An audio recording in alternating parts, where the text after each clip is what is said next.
விழியே கதை எழுது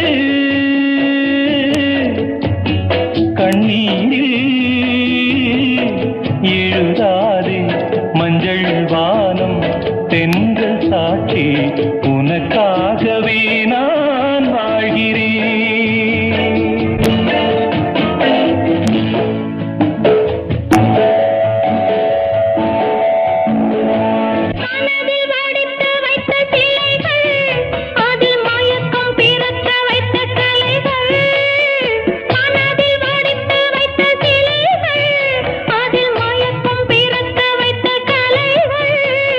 மேகங்கள் போல் நெஞ்சிலோடும் வானத்தை யார் மூடக்கூடும். உனக்கா